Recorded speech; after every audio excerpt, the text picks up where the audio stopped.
धरना दे रहे किसानों पर कुछ जगह एक्शन शुरू हो गया है।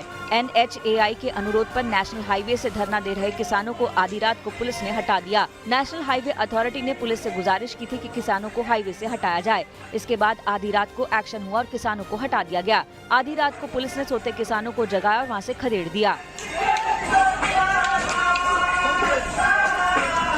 NHAI ने हम लोगों को पत्र लिखा था, क्योंकि NHAI के कार्य में बाधा पहुंच रही थी, तो उन लोगों ने पत्र भेज करके रिक्वेस्ट किया था कि हमारे कार्य को पूरा कराया जाए, क्योंकि इनका कार्य पूर्ण होने की स्थिति में है। तो उसको पूर्ण कराने के लिए हम लोग आए थे और बहुत शांतिपूर्ण ढंग से ये लोग अपना स्वतः ये लोग चले गए। हम लोग उनके जो सामान थे उनको रख दिया। किसान भी पुलिस की बात मानकर वहाँ से हट गए।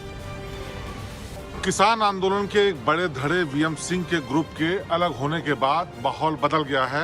हम इस वक्त बागपत के बड़ौत जगह में हैं, जहां पर किसान काफी लंबे समय से बैठे हुए थे और ये पूरी जगह टेंट और किसानों से भरी हुई थी जो आंदोलन कर रहे थे। लेकिन अब यहाँ का माहौल एकदम बदला हुआ है। रात में पुलिस ने यहाँ पर लोगों को, जो किसान थे, उनको वापस घरों को भेजा। हालांकि उन्होंने बल का प्रयोग नहीं किया, लेकिन उनको साफ तौर पर बताया गया कि वो हटें यहाँ से, और उसके बाद यहाँ का इलाका पूरा खाली कराया गया। ऐसे कई और जगह हैं जहाँ पर इसी तरीके का एक्शन पुलिस ने लिया, जिससे कि इस आंदोलन को खत्म कराया जा सके। इससे पहले जो तमाम जगहों पर हिंसा हुई और वहाँ पर तोड़फोड़ और जो ट्रैक्टर के साथ अराजकता फैलाई गई, उसके बाद हाई लेवल की मीटिंग हुई दिल्ली पुलिस की और तमाम आला अधिकारियों की, और उसके बाद ये फैसला किया गया कि देर रात में यहाँ से किसानों को हटाने का काम किया जाएगा।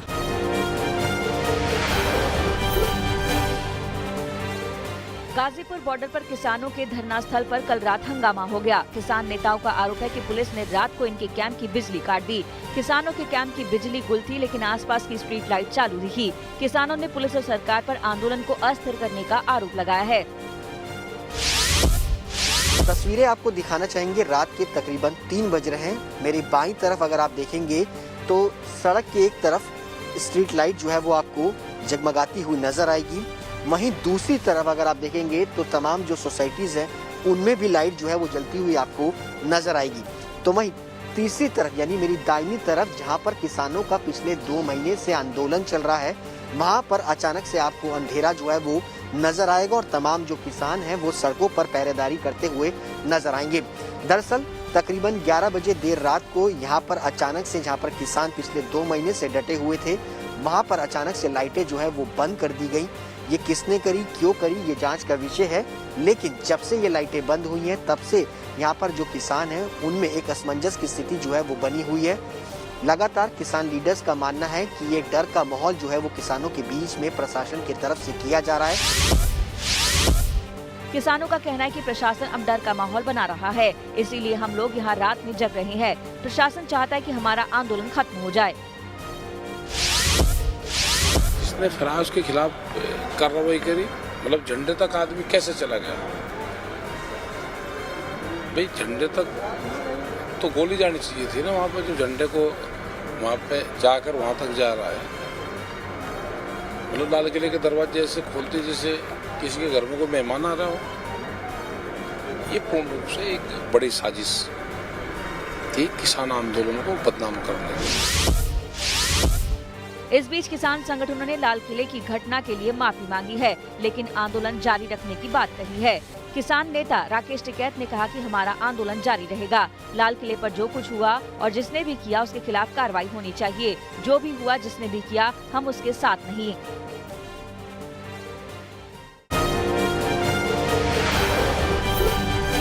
ट्रैक्टर परेड में हुई हिंसा के बाद कृषि कानून के खिलाफ आंदोलन कर रहे किसान संगठन बैकफुट पर हैं।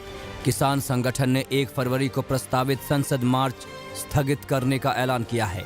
किसानों की ओर से 30 जनवरी को गांधी की हत्या के दिन जनसभाएं की जाएंगी। वहीं 1 दिन का अनशन रखा जाएगा। अब किसान आगे की रणनीति को लेकर बैठक करेंगे। अगला कार्यक्रम अगली मीटिंग में तय किया जाएगा। पूर्ण रूप से ये पूरे देश के किसानों का संगठन है, पूरे देश का किसानों का संगठन रहेगा। यह आंदोलन बादस्तूर जारी रहेंगे। दिल्ली में हुई हिंसा को लेकर किसान संगठनों ने दुख जताया है। किसानों ने हिंसा के लिए पुलिस प्रशासन को जिम्मेदार ठहराया है। वहीं हिंसा में मुख्य आरोपी दीप सिद्धू को किसानों ने आरएसएस का एजेंट बताया। किसानों ने दीप सिद्धू की सोशल मीडिया में वायरल तस्वीरों का भी हवाला दिया। दिल्ली में हुई हिंसा के बाद किसान संगठनों में दरार देखने को मिल रही है। नोएडा के चिल्ला बॉर्डर पर किसान संगठन भारतीय किसान यूनियन भानु ने धरना खत्म करने का ऐलान किया है। वहीं मजदूर किसान यूनियन ने भी आंदोलन से अलग होने का ऐलान कर दिया है, जिसके बाद से चिल्ला बॉर्डर से बैरिकेडिंग हटा दी गई है। राष्ट्रीय किसान मजदूर संगठन ने आंदोलन के दौरान हुई हिंसा पर दुख जताया। वहीं राकेश टिकैत पर जमकर निशाना साधा। जहां जहां कमेटियां बनी हैं उन कमेटियों को भी पूछा जाए कि तुम कहां थे कल सुबह, जब लोग यहां जा रहे थे, वहां जा रहे थे, वहां जा रहे थे, कहां थे सब, उनसे पूछा जाए ना। दिल्ली में हुई हिंसा को लेकर सियासत तेज हो गई है। कांग्रेस ने दिल्ली में हुई हिंसा को बीजेपी की साजिश बताया, तो वहीं किसानों के खिलाफ दर्ज हुई एफआईआर को लेकर सवाल खड़े किए। कांग्रेस प्रवक्ता रणदीप सुरजेवाला ने कानून व्यवस्था को लेकर केंद्र सरकार को घेरा। पहले प्रताड़ित करो और परास्त करो, फिर मीटिंग पर मीटिंग थका दो और भगा दो, फिर किसानों में फूट डालो और आंदोलन तोड़ो, और अब आखिरी छल है हिंसा का आरोप लगा बदनाम करो और बाहर करो की नीति। कांग्रेस के आरोपों पर बीजेपी ने पलटवार किया है। बीजेपी ने कांग्रेस पर किसानों को भड़काने का आरोप लगाया है। केंद्रीय मंत्री प्रकाश जावड़ेकर ने कहा कि कांग्रेस लगातार किसानों को भड़काने की कोशिश कर रही थी। बीजेपी का कहना है कि कांग्रेस नहीं चाहती कि किसान और सरकार में समझौता हो।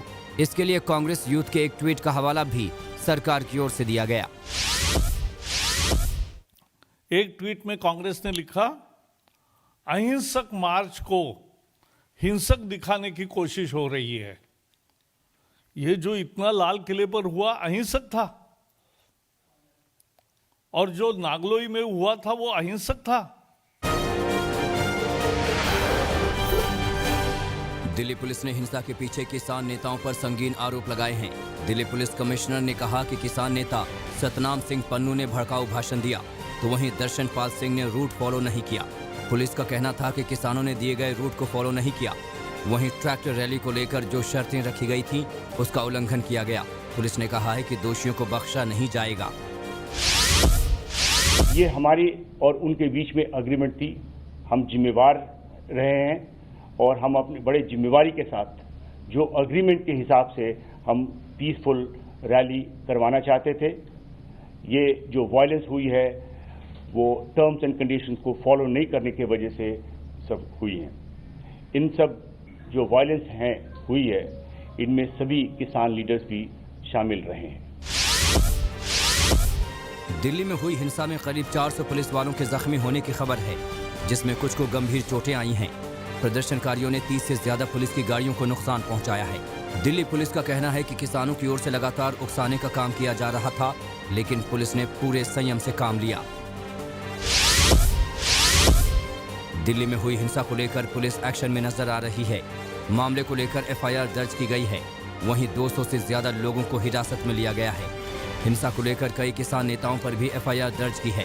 इनमें राकेश टिकैत, डॉक्टर दर्शनपाल, जोगिंदर सिंह, बूटा सिंह, बलबीर सिंह राजेवाल और राजेंद्र सिंह का नाम भी शामिल है। वहीं दिल्ली के समयपुर बादली में सभी 37 किसान नेताओं और अज्ञात लोगों के खिलाफ लूट, हत्या की कोशिश, साजिश, दंगा फैलाने, सरकारी संपत्ति को नुकसान पहुंचाने, पुलिस पर हमला करने के तहत केस दर्ज हुआ है। ये एफआईआर मुकरबा चौक पर हिंसा को लेकर दर्ज हुई है। 26 जनवरी को दिल्ली में आईटीओ और लाल किले में हुई हिंसक घटनाओं को लेकर दिल्ली हाईकोर्ट में जनहित याचिका दाखिल की गई है। याचिका में किसान आंदोलन को खत्म करने और दिल्ली के रास्तों को आम आदमी के लिए साफ करवाने की अपील की गई है। याचिका में ये भी मांग की गई है कि 26 जनवरी की हिंसक घटनाओं को रोकने में विफल रहने पर पुलिस अधिकारियों के खिलाफ भी कार्रवाई की जाए। साथ ही तत्काल प्रभाव से दिल्ली के पुलिस कमिश्नर को भी बर्खास्त किया जाए। दिल्ली में हुई हिंसा के बाद किसानों ने NH8 को खाली कर दिया है। रिवाड़ी के 20 गांव की पंचायत ने किसानों को 24 घंटे का अल्टीमेटम दिया था। इसी के साथ दिल्ली जयपुर हाईवे खाली हो गया। पिछले 1.5 माह से मसानी बैराज पर 20 सड़क पर आंदोलनकारी धरना दे रहे थे।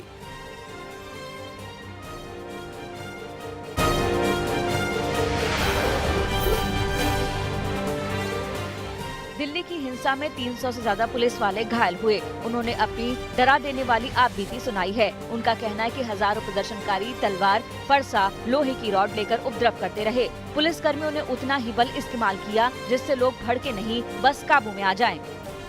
वो लोग हर तरह से प्रोवोक करने की कोशिश कर रहे थे, लेकिन हमने सबका यही प्लान था कि सर से उनके प्रोवोक नहीं होना है, और हमारे पास जो भी गियर्स थे, एंटी रॉड गियर्स थे, हम उनका इस्तेमाल उनको रोकने के लिए कर रहे थे। बस हम भीड़ को कंट्रोल करने की कोशिश कर रहे थे। हम जैसे अपनी ड्यूटी शांतिपूर्वक तरीके से कर रहे थे। पहले जैसे ही वो एकदम से भीड़ आई तो हम उन्हें समझा रहे थे कि मतलब कोई वो ना करे दंगा फसाद, लेकिन वो नहीं मान रहे थे। कुछ लोग थे जो नशे की हालत में भी थे।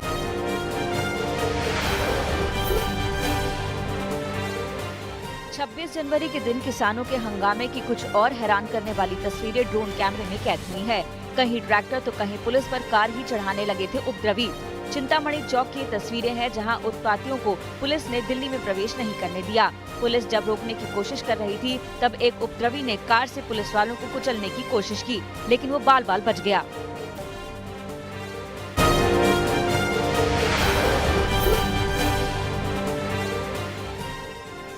लाल किले के अंदर 26 जनवरी को तोड़फोड़ की भी तस्वीरें सामने आई हैं। 24 घंटे बाद तबाही का मंजर दिखा। जमकर उपद्रवियों ने यहां तोड़फोड़ की थी।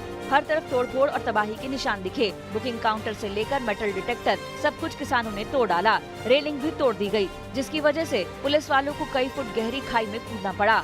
बाथरूम तक को उपद्रवियों ने तोड़फोड़ दिया। यहाँ रखी 26 जनवरी की परेड वाली झांकियों को भी निशाना बनाया गया।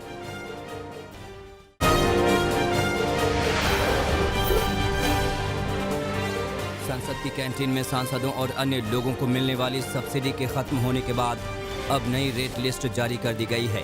सचिवालय ने नई रेट लिस्ट जारी की है जिसमें 3 रुपए से लेकर 700 रुपए तक के खाने का सामान शामिल है। संसदीय कैंटीन की नई रेट लिस्ट 29 जनवरी को चलने वाले बजट सत्र से पहले लागू की गई है। नई रेट लिस्ट के मुताबिक सबसे सस्ती रोटी होगी जिसकी कीमत 3 रुपए होगी। वहीं सबसे महंगी चीज नॉन वेज बफे लंच होगा जिसकी कीमत 700 रुपए होगी। इसके अलावा वेज बफे लंच की कीमत 500 रुपए रखी गई है जो वेज खाने में सबसे महंगी है। बीसीसीआई अध्यक्ष और पूर्व क्रिकेटर सौरव गांगुली की तबीयत एक बार फिर बिगड़ गई है। उन्हें कोलकाता के अपोलो हॉस्पिटल में एडमिट कराया गया है जहां उनका इलाज चल रहा है। इस महीने की शुरुआत में 2 जनवरी को ही हार्ट अटैक आया था जिसकी वजह से उनकी एंजियोप्लास्टी की गई थी। नमस्कार, मैं हूं अंजना ओम कश्यप। हमें उम्मीद है ये वीडियो आपको पसंद आया होगा। लेटेस्ट खबरों के लिए यूं ही देखते रहिए आज तक, और इस वीडियो के पसंद आने पर लाइक, शेयर एंड सब्सक्राइब करना ना भूलें।